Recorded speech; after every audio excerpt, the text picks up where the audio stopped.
Ce soir, j'ai le plaisir en fait de vous inviter à rencontrer, si vous ne le connaissez pas, Mick, mais bon, il va se présenter encore lui-même pour cette première masterclass, donc avec ce titre, La musique, un vecteur de message. Et avant de lui laisser la parole, quatre petites informations. Donc, on prévoit un temps de parole d'environ 40 minutes pour Mick. Et puis après, ce qu'on aimerait, c'est qu'il puisse y avoir au moins 20 minutes d'échange entre nous, parce que vraiment, le but et les intentions au niveau de ces masterclass, ce n'est pas de vous proposer un cours magistral, ce n'est pas de faire une prédication, mais c'est vraiment, comme on vous l'a dit, de voir une conversation les uns avec les autres, de partager des points de vue, de nous enrichir, et tout ça dans une atmosphère ouverte et bienveillante. Alors cette conversation, on espère l'avoir, mais comme en même temps, on enregistre, comme vous en êtes rendu compte, cette masterclass, pour avoir une bonne qualité audio, on est obligé de maintenir vos micros coupés. On est désolé de cela, mais donc vous allez avoir la possibilité d'avoir accès au chat. Et donc pour le temps de questions et réponses, je vous propose de poser vos questions via le chat, et puis je me chargerai de les poser finalement à Mick de votre part. Et puis de cette façon-là, on pourra avoir le temps de questions-réponses. Mais voilà, je vous ai déjà tout dit. Et maintenant, c'est moi qui vais me mettre en muet. Et puis, je laisse la parole à Nick. Eh ben merci Olivier. Bonsoir tout le monde. Je ne vois pas vraiment forcément tout le monde, mais je vais essayer de rester concentré sur l'aspect enregistrement aussi parce que je me soucie du replay et ceux qui pourront suivre cette masterclass après. Je suis très content d'être là. Donc je suis effectivement Mick. J'ai fait une petite slide auteur, compositeur, interprète. Ça fait un petit moment déjà, donc 6 albums, des mixtapes, des podcasts, un podcast musical. Je me décris un peu comme un parolier parce que j'aime la poésie et la musique, j'écris beaucoup, d'où la photo un peu à propos. J'accompagne des artistes aussi, pas seulement des artistes, mais aussi j'interviens pour des formations en milieu scolaire, collège, lycée, parfois aussi dans les cadres professionnels, dans les entreprises, mais aussi à la faculté de musicologie de Tours, où là, j'essaie de faire une passerelle entre la littérature et la musique. C'est vraiment ma passion, l'écriture et également à l'Institut biblique de Nogent, où là, je dispense un cours qui s'appelle Écriture artistique et théologique, parce que oui, j'aime la poésie et la musique, mais aussi la théologie. Donc voilà, ça fait beaucoup de choses. Je suis très honoré d'ouvrir le bal pour cette série de masterclass. Alors rassurez-vous, on va commencer vraiment en douceur, parce que je pense qu'on aura des clients sérieux sur les mois suivants. On va commencer en douceur. Alors le titre est un peu pompeux, je vous l'avoue, la musique, un vecteur de message, ça veut un peu tout et rien dire. Mais ce qu'il faut surtout se dire et retenir, c'est que aujourd'hui, vous allez avoir le profil artiste, parce que les autres fois, on va essayer de faire venir aussi le profil théologien, hein, cette fameuse passerelle. On essaie de varier comme ça. Et encore, parmi les artistes, moi je ne représente surtout pas tous les artistes. Ah oui, non, on n'est pas tous d'accord, on a des avis bien différents, on ne se ressemble pas tous, et tant mieux. Là, vous allez vraiment avoir l'angle du parolier. C'est un artiste qui s'intéresse particulièrement aux verbes, aux mots, à la langue française. La prochaine fois, vous aurez peut-être un artiste plus intéressé au son et moins aux mots et aux verbes. On se complète, on est très différents. Peut-être une fois, ça sera un instrumentiste, d'autres fois un interprète, etc. Donc aujourd'hui, c'est la version du parolier. Et avant d'introduire, enfin pour introduire, j'aimerais juste une petite anecdote. Il y a quelques jours, j'ai été sollicité par un collège pour visiter un musée. C'était à la faculté, par la faculté de musicologie de Tours, mandaté pour un collège. Donc j'étais avec des collégiens, une classe de quatrième pour visiter un musée.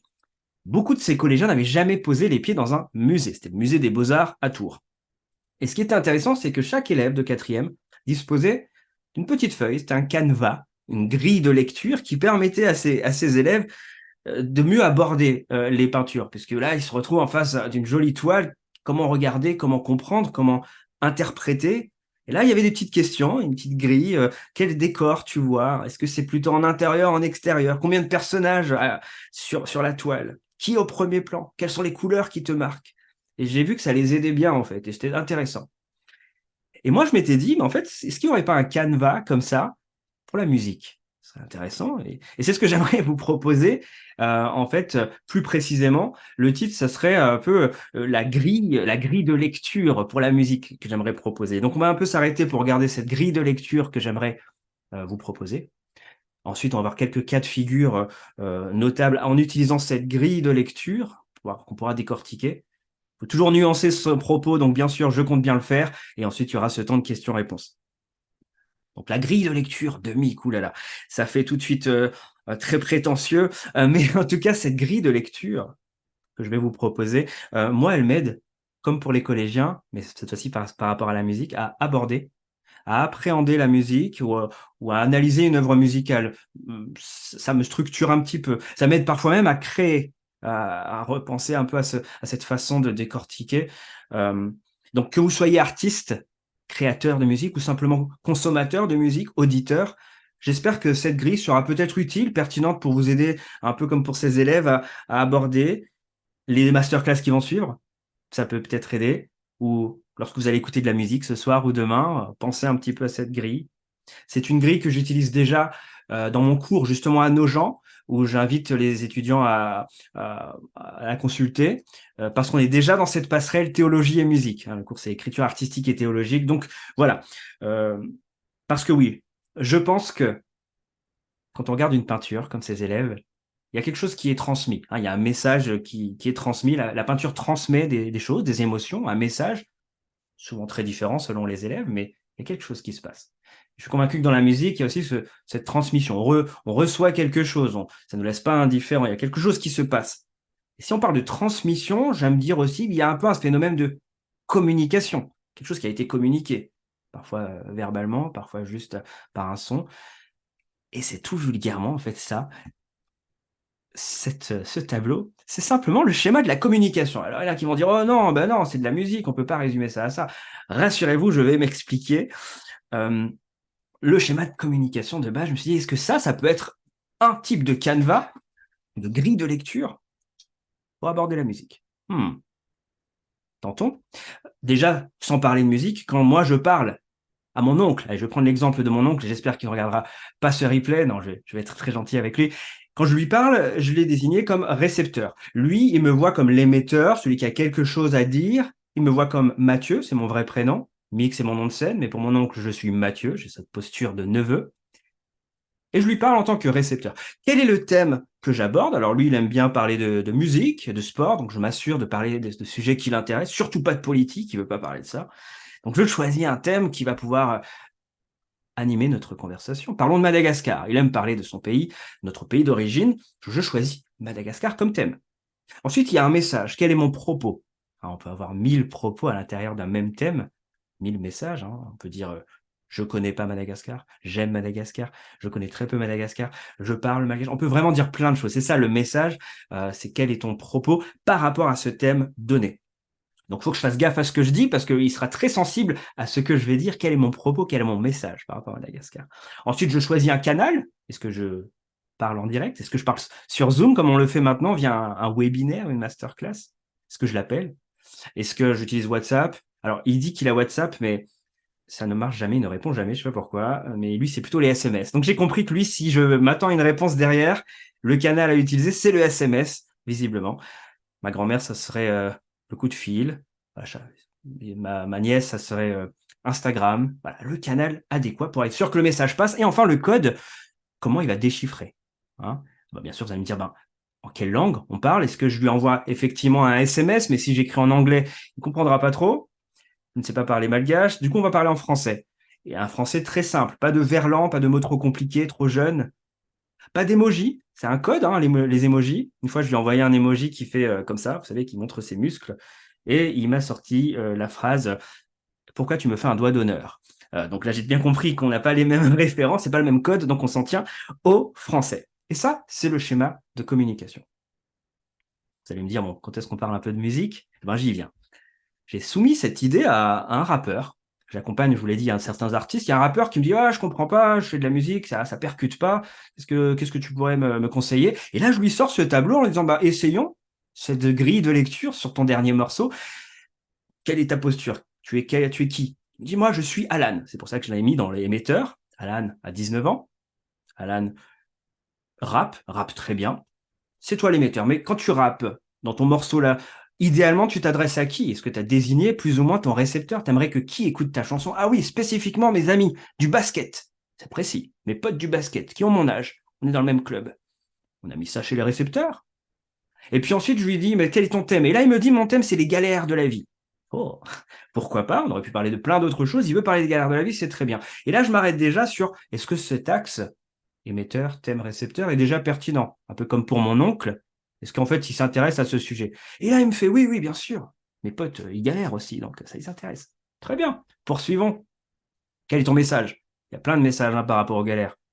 Je croule sous les galères de la vie. J'en ai pas assez, j'en ai trop. J'ai eu beaucoup de galères dans le passé, j'en aurai. C'est quoi ton message? Et là, il me dit, Dieu me protège dans les galères de la vie. Là, ça devient intéressant. Je lui dis, attends, est-ce que cet axe est toujours pertinent? Est-ce que ça intéresse tes amis du basket de parler de Dieu? Est-ce que c'est quelque chose?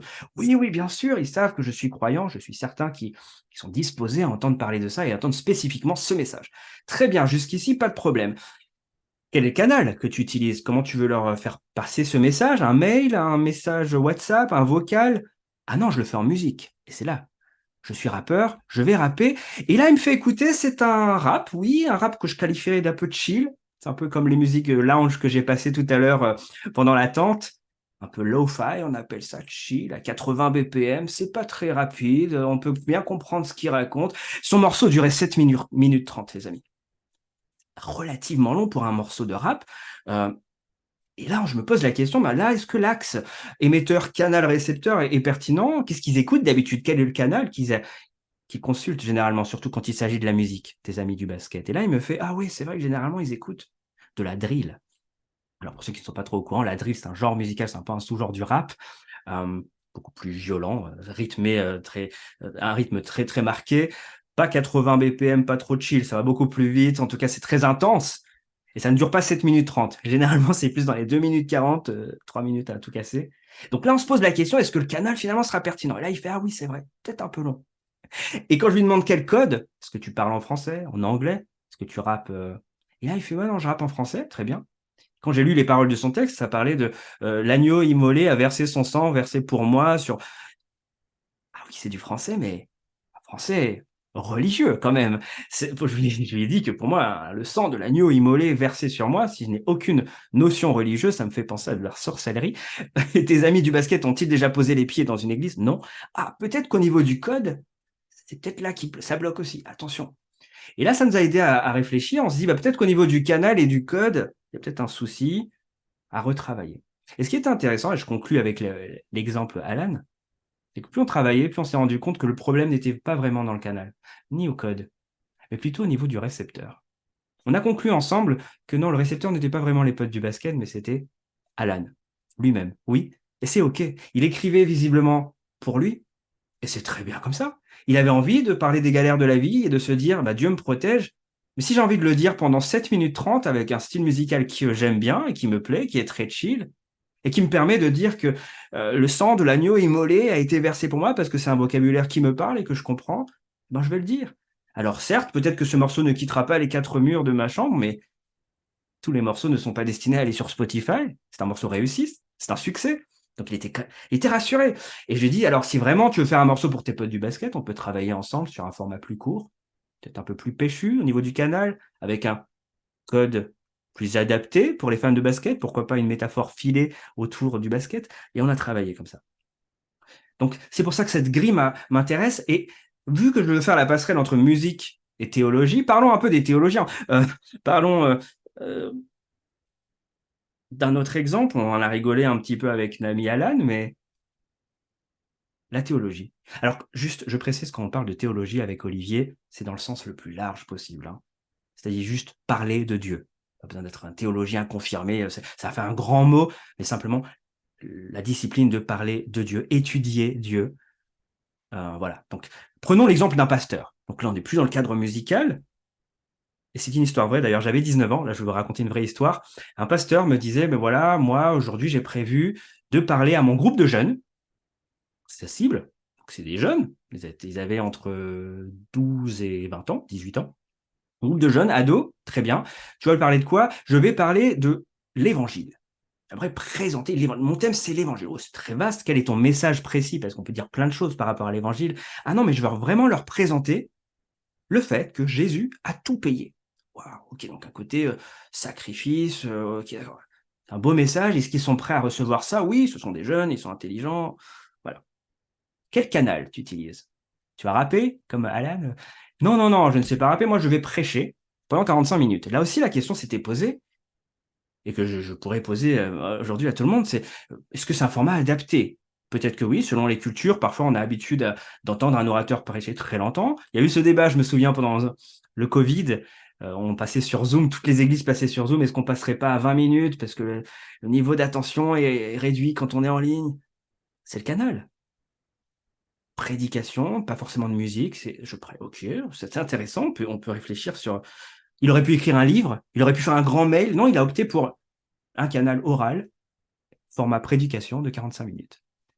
Et son code ressemblait un peu à celui d'Alan, un vocabulaire encore un peu religieux, très théologique, avec expiation des péchés, le souverain sacrificateur a versé, est mort à la croix, le voile est déchiré, un vocabulaire bien du dimanche, pourquoi pas.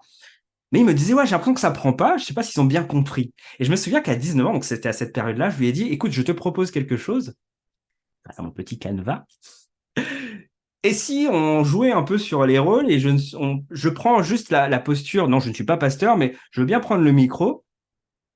Peut-être qu'ils n'ont pas trop le temps pour les 45 minutes, ils peuvent décrocher, surtout si c'est un vocabulaire un peu compliqué. Et si j'essaie de le rapper, juste 3 minutes, pas plus, mais on va éviter le vocabulaire, on va passer sur un code de référence culturelle et on va les rejoindre sur un champ lexical peut-être plus familier. Et j'ai fait une analogie sur le bus, le transport en commun, parce que je sais que ce groupe de jeunes, ils prenaient souvent le bus. Et j'ai dit, bon, la vie est comme un bus, et Dieu en est le chauffeur, des millénaires qui l'avancent, 7 milliards d'hommes à l'intérieur. On se bouscule, on se tape, on veut jouer les supérieurs, mais trop peu de soucis de quand viendront les contrôleurs. Parce que je suis venu en clandestin sur cette terre, comme tout le monde, sans ticket qui assurerait mes arrières. Selon la loi, je risque la mort et la sanction. Alors je me dis que tout le monde a besoin d'un précieux coupon. Je me suis rendu auprès de Dieu pour lui demander comment ça se passe. Je lui ai dit que les contrôleurs flancheraient devant ma classe. Il m'a répondu, l'enfer t'attend si t'es pas parfait. Et crois-moi, malgré tes intentions, t'as trop péché. Résultat, les contrôleurs viendraient tous nous ruiner. C'est le chaos dans le bus, les gens sont tous désespérés. Mais le chauffeur prend la parole. Une bonne nouvelle, les amis. Il y a des tickets pour tous, venez à moi, ils sont gratuits. Après, j'ai mis un petit refrain quand même, parce que les jeunes aiment les refrains. Puis j'ai fait un deuxième couplet, mais on n'a pas beaucoup de temps, mais je dis que les gens se rebellent, mais pourtant le ticket gratuit porte le nom de Jésus-Christ. Avec lui devant la mort et devant les contrôleurs, il n'y a plus de soucis. Ce ticket efface tout notre côté illégal. Il nous sauve et nous délivre des forces du mal. Alors je pousse un cri aux passagers sans espoir. Tant qu'il est encore temps, présentez-vous au comptoir. Reconnaissez juste que rien ne pourrait vous justifier, ni votre sourire, ni votre carte d'identité. Dites au Seigneur, oui, j'ai besoin de ton ticket, car par lui, de cette inquiétude, je serai sauvé. Et quand mon tour viendra, je serai serein. Les contrôleurs viendront, mais moi, j'aurai dans la main ce coupon, Jésus-Christ, qui me rend juste, même si je mérite rien. Alors, mon ami, vite, viens t'en procurer un. Voilà, fin du morceau. Ce qu'il faut savoir, c'est que à la fin d'un concert, parce que ce morceau, finalement, je le faisais sur scène régulièrement et le pasteur était content. Et une fois, à la fin d'un concert, j'ai reçu dans une petite boîte ce petit mot. Vrai, c'est véridique. Je crois que je vais aller chercher mon ticket de bus. Continue comme ça, c'est génial. Ça m'a touché. Aujourd'hui, ce post-it, il est accroché dans mon bureau parce que je me dis oui, message reçu. Message reçu, c'était là l'intention spécifique du parolier. Et là, le pasteur était content avec moi. Je ne saurais jamais qui a écrit ça. Je ne sais pas si c'est un jeune garçon ou une jeune fille. Ma femme pense que c'est une jeune fille par rapport à la calligraphie, mais ça ne veut rien dire. Donc voilà, je vous laisserai débattre dans les commentaires. J'ai beaucoup de choses à dire. Beaucoup de choses à dire. 40 minutes, ça passe très très vite. Mais voilà, cette grille. Et j'avais promis de vous parler un peu des cas de figure qui me semblent intéressants à commenter à partir de cette grille. Rassurez-vous, j'en ai prévu 12, mais ça ira très très vite, on passera que quelques secondes sur ces cas de figure parce qu'il peut se passer tellement de choses sur ce graphique. On peut contester aussi d'ailleurs ce raisonnement. Et c'est ça qu'on va faire un petit peu déjà.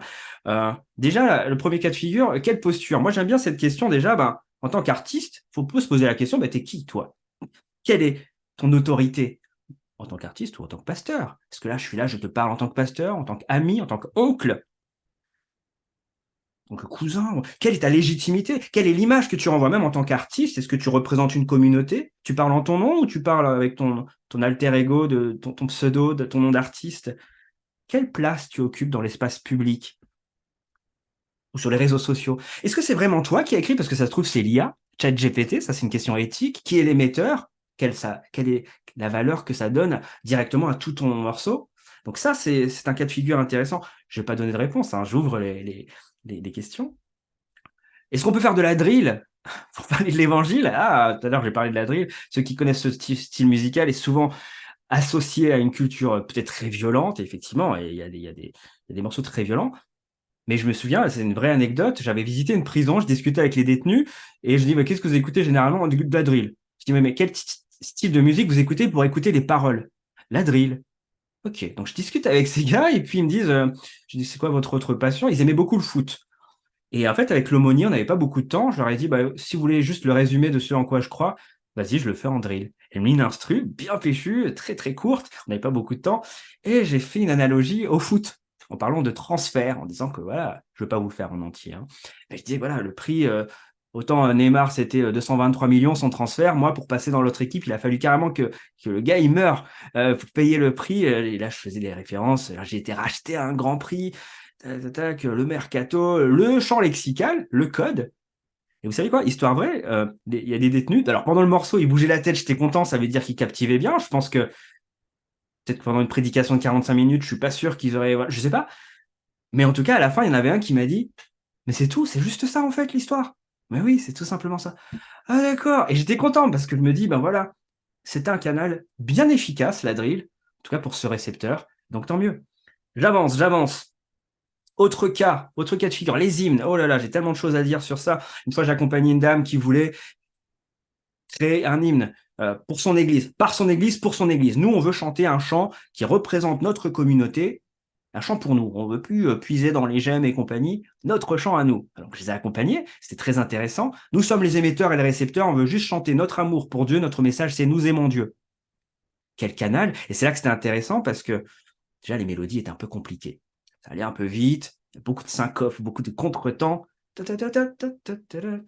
dis, madame, regardez les Marseillais dans le stade, ils chantent aux arbres, nous sommes les Marseillais, ou bien allons enfants de là, ou bien God Save the Queen, ou autre, tous les hymnes, ces hymnes que l'on connaît ont cette faculté d'avoir des notes très simples, faciles à chanter. Là, dans le stade, je vois le grand-père de 80 ans chantonner avec son petit-fils de 7 ans parce que c'est communautaire et ça a été travaillé pour. Et quand je regarde des fois dans nos églises, je m'amuse parfois, à tort, c'est pas très drôle, de regarder des personnes âgées qui, là, au premier rang, galèrent à rattraper les notes. Il y a tellement de complications, c'est peut-être pas un canal adapté pour un chant communautaire. Il n'y a pas d'hymne à ce moment-là, peut-être. Pareil pour le code, je me souviens que le texte avait beaucoup de je te loue, c'est je. Peut-être que là, pour un chant communautaire d'église, employer le nous, c'est subtil, c'est tout bête, mais voilà, ça fait partie des réflexions où ce canevas, pardon, peut être intéressant. Ou pas de son. Est-ce que c'est possible? On parle de musique depuis tout à l'heure, bah qu'en fait, non, il n'y a pas de son. C'est le silence. Bah, c'est plus de la musique. Eh ben si.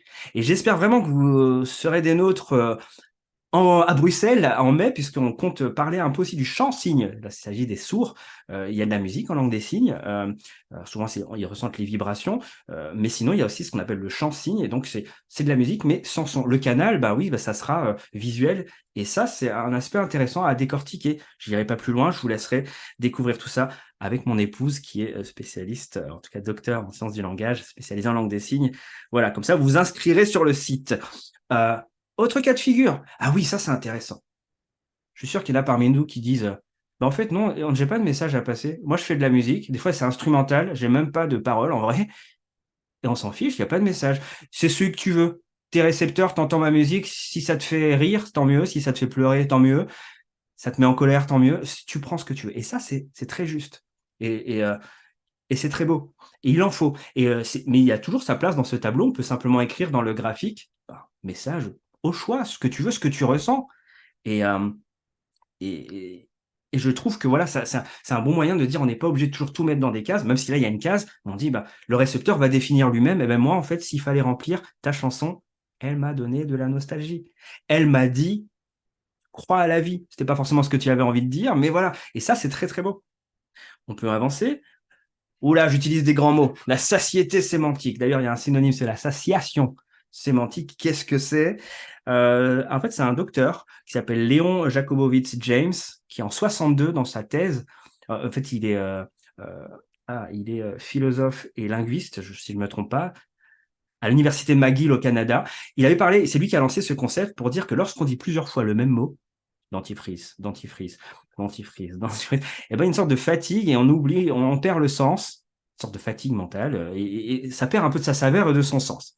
Et je me suis dit, en musique, ça peut être intéressant de réfléchir là-dessus, peut-être même quand on est chrétien, lorsqu'on chante tous les dimanches depuis qu'on a 6 ans, Seigneur, je cherche ta présence, Seigneur, je cherche ta présence, Seigneur, ta grâce, ta bonté. Ce sont des beaux mots, ce sont des mots très forts. Mais est-ce qu'on n'est pas un peu dans cet écueil, ce piège d'être un peu dans la satiété sémantique?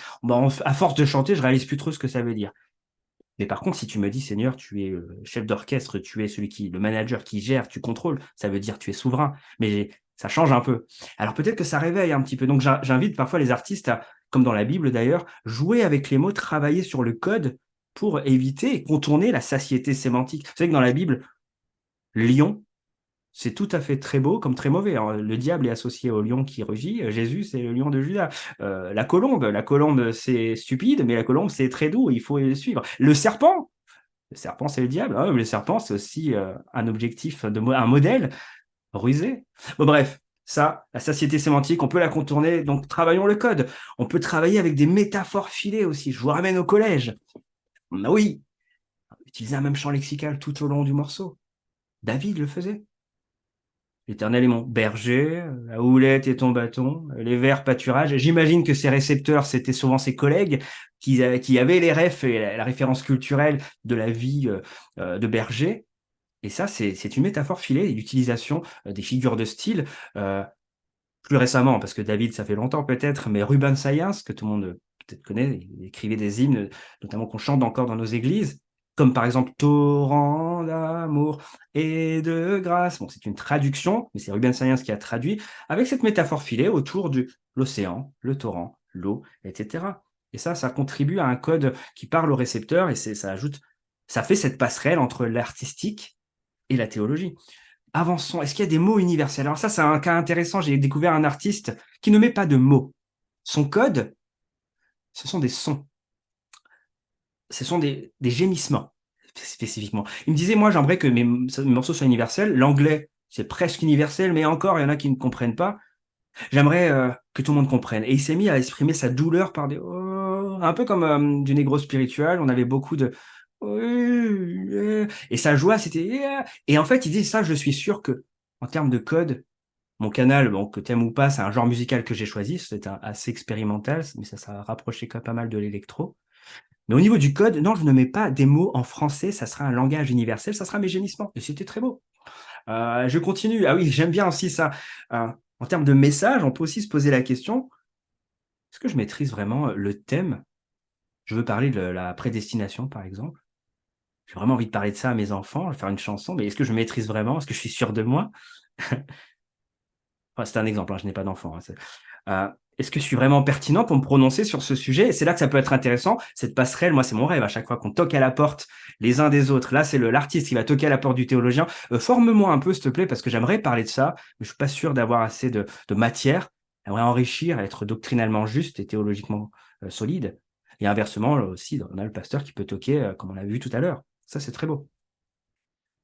Est-ce qu'on aborde des thèmes assez variés aussi? Est-ce qu'il y a une redondance dans les thèmes? J'aime prendre l'exemple des psaumes, où dans les psaumes, sachez que rien que dans les livres des psaumes, il y a 62 thèmes qui sont abordés. C'est énorme, 62 thèmes différents. Ça a été analysé. 62 thèmes. Imaginez qu'un artiste aborde 62 thèmes différents par chanson. Enfin, 62 chansons. Chacune aborde un thème différent.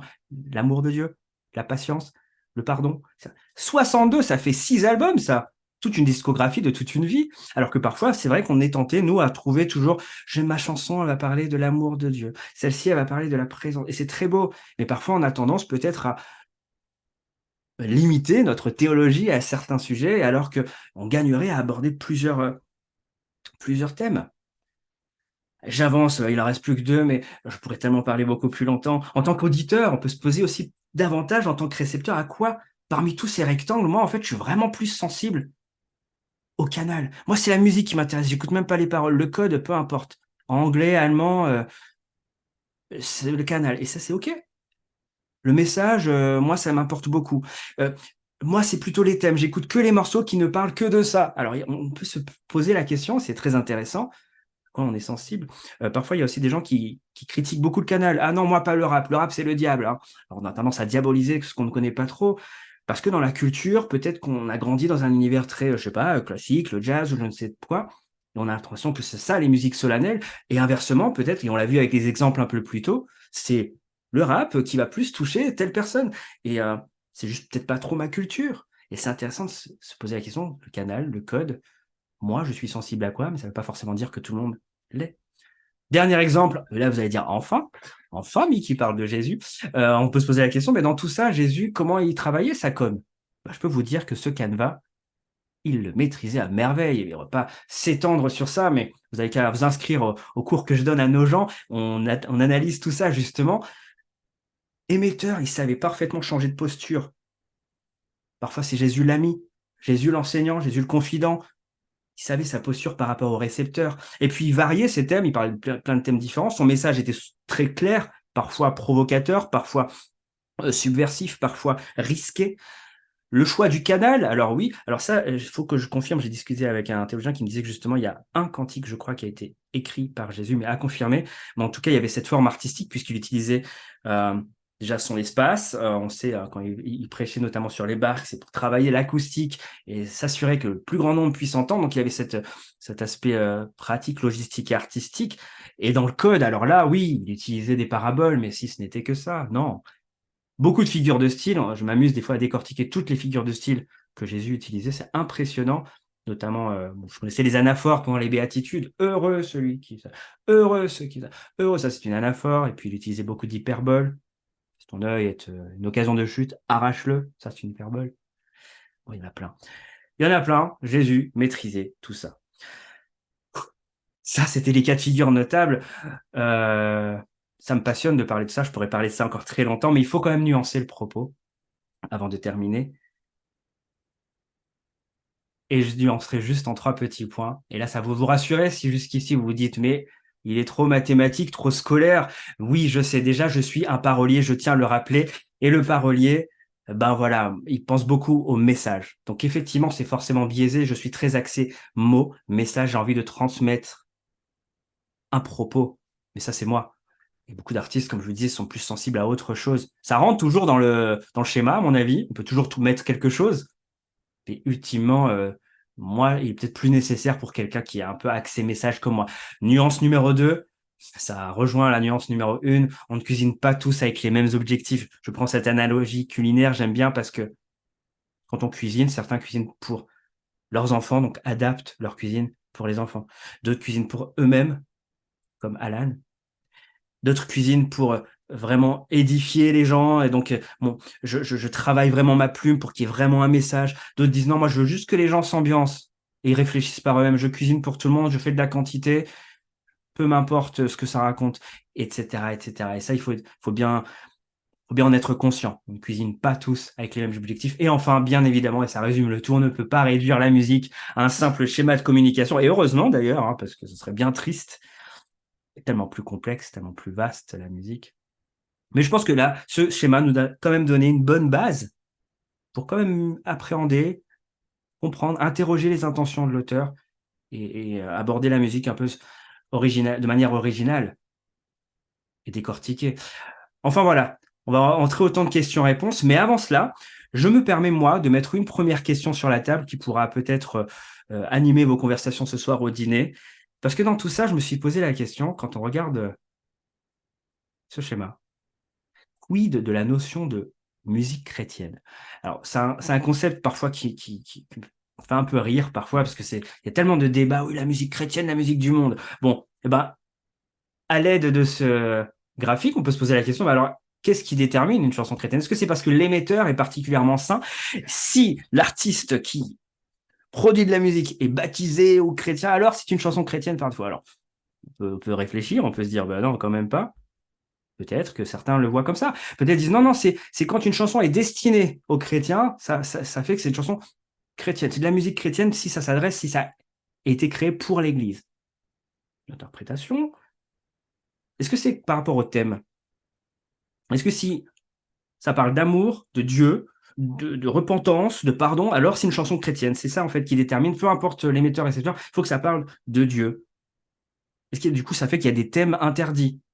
Si tu abordes ce thème-là, c'est plus trop une chanson chrétienne, hein, on va pas parler d'écologie, ah non, surtout pas, parce que là, on peut poser cette question. Le message, est-ce qu'il faut forcément un message qui, tant que le propos est bibliquement correct, c'est une musique chrétienne? Certains peuvent se dire ça, en fait, on peut se dire ça. Dans ce cas, pour moi, la chanson We Are the World, c'est une chanson chrétienne, parce que c'est sur l'unité, ça nous encourage à travailler socialement, à s'intéresser à l'autre, à se tenir main dans la main. Alors peut-être, ah oui, mais l'émetteur n'est pas chrétien, ou pas forcément, je ne sais pas, mais en tout cas le message, alors est-ce que c'est ça qui détermine? Est-ce que c'est le canal? Il faut des instruments, on se souvient que pendant longtemps dans les églises, et peut-être qu'il y en a encore, on n'accepte que certains instruments, parce que non, la batterie, non, que le piano, que l'orgue, parce que c'est ça qui détermine, est-ce qu'il y a des instruments bannis, des instruments validés, particulièrement saints ou chrétiens? Est-ce que le chant d'un oiseau, finalement, n'est pas déjà une chanson chrétienne? Alors, il a utilisé comme canal le chant. Le code, je ne comprends pas, moi, j'ai des oiseaux, hein. On a des oiseaux à la maison, je ne comprends pas ce qu'ils disent, mais pour moi, c'est un chant chrétien, je peux vous l'assurer. Je reçois toujours un message euh, fort par ce canal, il n'y a pas d'instrument, il faut se poser la question. Et enfin, au niveau du code, qu'est-ce qui détermine un chant? Une musique chrétienne? Est-ce qu'il faut absolument les mots Jésus? Est-ce qu'il faut être complètement sola scriptura, c'est-à-dire on ne chante que ce qui est écrit dans la Bible, on ne change rien? Dans ce cas, chantons plutôt en latin ou en grec, ou qu'est-ce qu'on fait? Parce qu'il y a certains mots qui disqualifient un morceau, qui font, ben non, là, on n'est plus dans le bon code, puisqu'on n'est pas dans le bon registre. Un morceau chrétien, c'est pas le registre familier, surtout pas. On a vu que ça pouvait toucher des personnes qui ont l'habitude de ce registre. On peut se poser toutes ces questions. Je les laisse là sur la table. Alors, j'ouvre pas un débat. C'est pas maintenant qu'on va y répondre. Ça, c'est pour vous ce soir au dîner et toute la semaine. Et aussi quand on se reverra à Bruxelles, je l'espère. Mais voilà, je un peu fait le tour. Et je pense avoir été un peu dans le timing. Donc, très bien. Je n'ai plus qu'à vous dire merci pour votre attention si vous n'êtes pas déconnecté entre-temps. Et puis voilà, je vais arrêter le partage d'écran. Non, je vais peut-être un peu le laisser. Non, je vais l'arrêter. Hop, voilà. Comme ça, je vais un peu voir les participants. Merci à tous. Ben, merci Mick, Merci. merci beaucoup. Ça a retourné beaucoup de choses dans le ruisseau de la chanson et de la musique. Il y a vraiment beaucoup de pierres qui ont été retournées. Donc, c'est le temps des questions-réponses. Donc, vous pouvez utiliser le chat pour vous adresser à Mick. Et donc, il y a déjà Estienne qui a une première question. Donc, serais-tu disposé à prendre la musique en tant que telle, c'est-à-dire instrumentale, et à la faire passer dans le schéma? Oui, complètement. Et pour moi, on peut remplir ce qu'on veut dans ce schéma, que ce soit l'auditeur ou celui qui crée, en disant mon instrumental, euh, le thème, ça peut être au choix. Qu'est-ce que ça t'inspire, toi? Quel est le message que ça t'inspire? Là, du coup, ça serait peut-être que le canal qui serait défini, parce que j'ai choisi un son de piano ou d'orgue, je ne sais quoi. Il n'y a pas de code, tu déchiffres comme tu veux, puisque c'est le son euh, universel, enfin, c'est le son du piano. Il n'y a pas de mots. En tout cas, on peut mettre le code, c'est le code du son de la musique. Et je ne l'ai pas adressé à quelqu'un en particulier, par exemple. Là, je sais que parfois on peut écrire et composer pour sa femme ou pour des enfants, autre chose. Là, c'est le son. Donc oui, non, je l'accepte, enfin, je l'accepte pas, je n'ai pas le choix. Pour moi, encore une fois, je le précise juste, cette grille, c'est vraiment comme un canevas, c'est vraiment comme une paire de lunettes. C'est un peu comme avoir aussi, comment dire, décidé qu'il y avait do, ré, mi, fa, sol, la, si. J'imagine que on pourrait se dire, maintenant là, ça dénature un peu la musique. Pourquoi mettre dans des cases des sons, surtout que le son, je crois que le la, en vrai, la fréquence beaucoup plus dissonante en vrai. Enfin, pourquoi quand on masterise, on doit forcément définir sur une fréquence précise dans nos albums, ça dénature. Pour moi, c'est un peu le schéma est un peu à prendre avec ces pincettes-là. Ça nous aide à un peu mieux appréhender, comprendre si jamais on veut se placer, se positionner. Mais après, les interprétations sont forcément libres et heureusement. Je ne sais pas si je réponds à ta question, Estienne. Merci.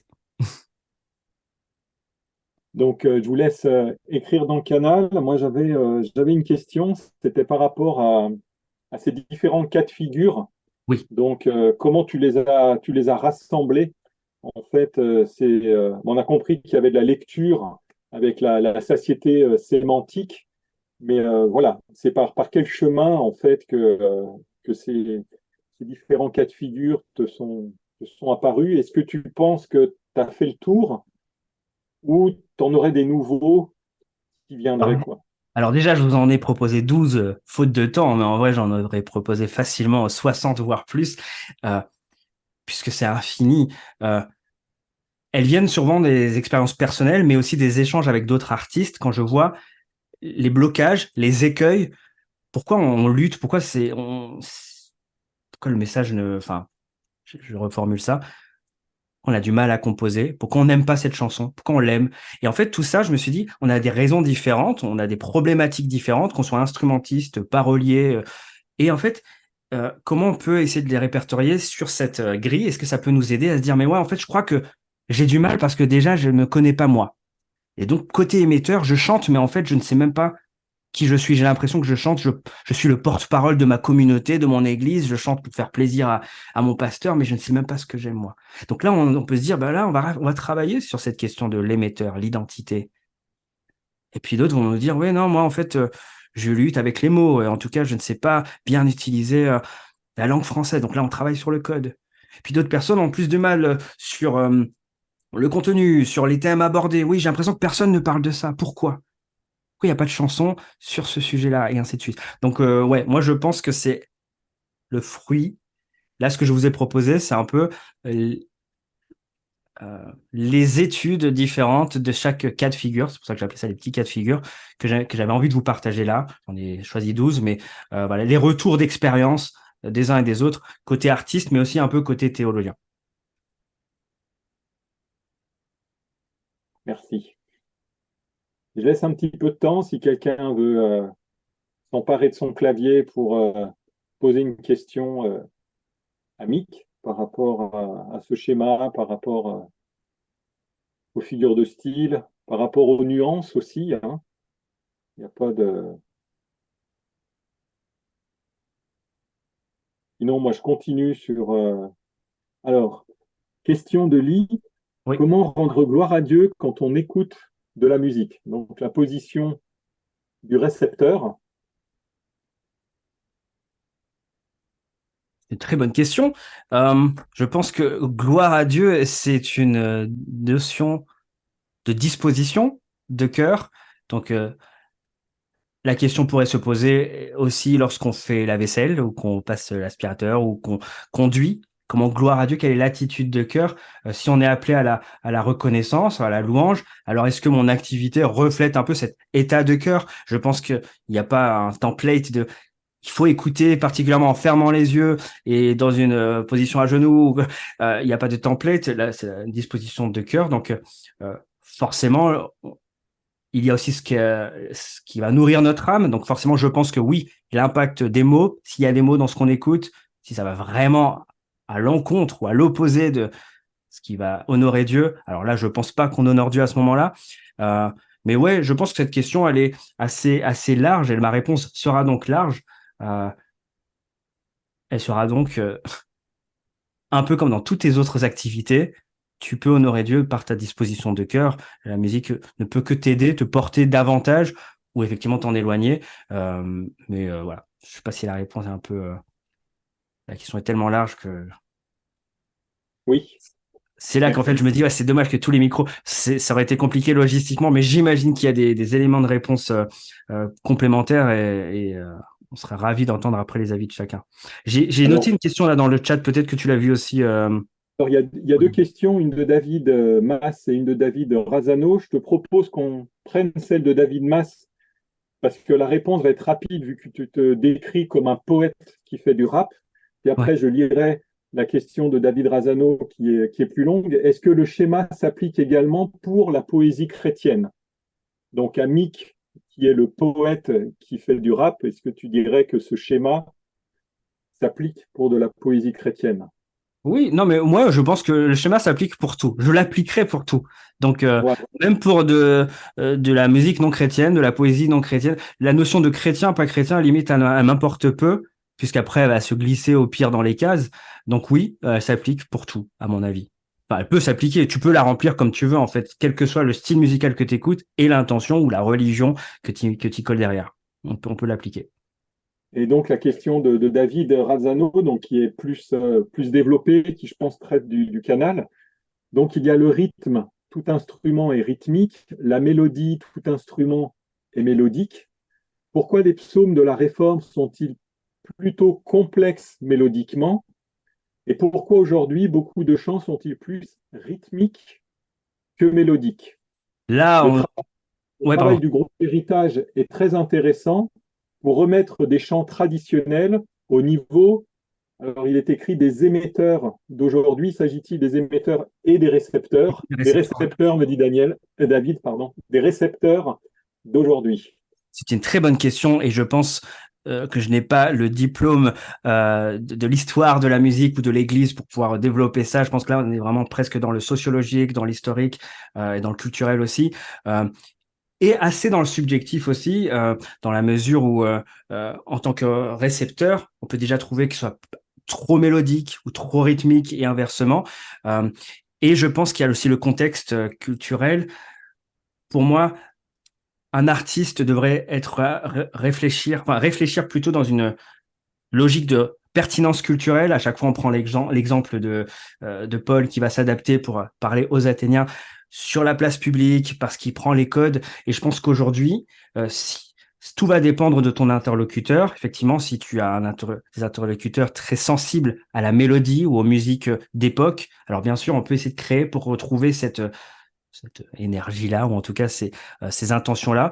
Si on a des auditeurs qui sont de moins en moins effectivement habitués à des mélodies complexes, des accords dissonants, des septièmes, des neuvièmes, des trucs très très compliqués, mais que l'objectif est par exemple de parler de Dieu, alors peut-être favoriser un format euh, différent, un canal plus court, plus simple rythmiquement par exemple, si l'intention est bien sûr de véhiculer un message. Donc oui, tout va vraiment dépendre du contexte, du public, de celui qui écoute. J'irai pas forcément à dire que c'était mieux avant. Je pense que tout est une question d'adaptation et de pertinence culturelle. Mais encore une fois, je pense que ça serait vraiment plus judicieux de poser la question à des vrais experts de l'histoire de la musique, notamment dans l'Église. Et ça va l'occasion de faire une pub pour notre invité Jérémy Begby, qui lui répondra de manière beaucoup plus complète à Bruxelles. Il a écrit plusieurs ouvrages justement sur ça. Et je pense que Monsieur Razano, vous vous régalerez davantage plutôt avec Monsieur Begby. Alors, on a deux questions, mais on va vouloir tenir notre horaire. Donc, je me permets de prendre, M. Razano, je m'excuse, je vais prendre la question de Jean-Luc Gadreau, peut-être qu'il ne s'est pas exprimé par une question. Pierre, j'essaie Donc, de répondre vite s'il y a le temps, ouais. ne penses-tu pas que la difficulté pour beaucoup d'artistes, dits chrétiens, se situe dans la difficulté de fixer son public, voulant parler à un public large et non croyant, et ne parlant en fait, alors, il y a une fin de question qui n'a pas été prise. Oui, on voit l'idée, finalement. Il y a des chrétiens. Voilà, c'est ça. Ouais, je vois où tu vas en venir. Je ne serai pas là pour juger de ça, mais je dirais simplement que oui, à partir du moment où on n'est pas trop au clair sur ce qu'on fait, forcément, ça crée ces écueils-là. Je pense que on peut se dire honnêtement, en vrai, j'ai l'impression que j'écris pour moi. Ou en vrai, j'ai l'impression que j'écris pour satisfaire mon église, pour encourager. Donc, je pense que oui, il y a ce travail quand même de miroir ou de se dire, euh, en vrai, j'ai l'impression que j'ai envie d'écrire pour n'importe qui, je ne sais pas.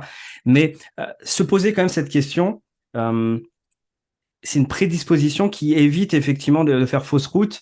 Et où je suis assez d'accord qu'on a ce côté, et on le voit d'ailleurs, et ça c'est peut-être une sorte de déni, de voir qu'en fait parfois ça ne porte pas de fruits et qu'on est un peu la parodie ou la caricature de nous-mêmes. Je me permets de le dire. Parfois, quand je parle avec mes amis non-croyants, c'est un peu non mais vous faites vos trucs entre vous, ou bien c'est comme s'il y a vraiment ce mur, ce fossé. Et là, on peut se poser la question, effectivement, de cette pertinence culturelle. Ah oui, je crois qu'effectivement, la grande majorité de ce qu'on crée, c'est pour nous ambiancer dans nos églises, en fait. Même si dans nos propos, on dit oui, on va changer le monde, mais le monde n'écoute pas, ou en tout cas a déjà fermé la porte.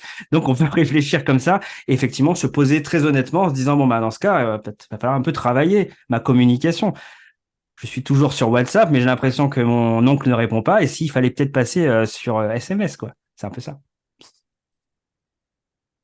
Ah, merci Mick. Monsieur Razzano, j'ai pris votre question. On la conserve, hein. On va veiller à ce qu'il y ait pas de miettes de pain Ok. tombe à terre. Donc, Estienne aussi, Ril, un mot sur la notion d'apologétique culturelle. Donc, on va se garder ça bien au chaud et puis on verra comment vous adresser des réponses ou quelles possibilités on aura par rapport à ça. Donc, il reste à vous remercier d'avoir été présent pour cette inauguration de notre série de masterclass. Donc, le mois prochain, nous nous retrouvons. Donc, vous avez vu que c'est le vendredi 27 octobre à 20 heures. Donc, j'aurai le plaisir, en fait, d'être présent avec Estienne Ril, donc à Paris, dans son studio d'enregistrement. Et donc, le sujet de notre prochaine masterclass sera Jésus joue de la flûte, métaphore de la vie du musicien. Donc, un titre qui se veut un peu énigmatique. Donc, si vous souhaitez obtenir le lien pour vous inscrire à participer à cette deuxième masterclass, eh bien, vous avez un lien d'inscription donc sur le site internet, donc toujours accessible par notre même QR code, en fait, notre page événement.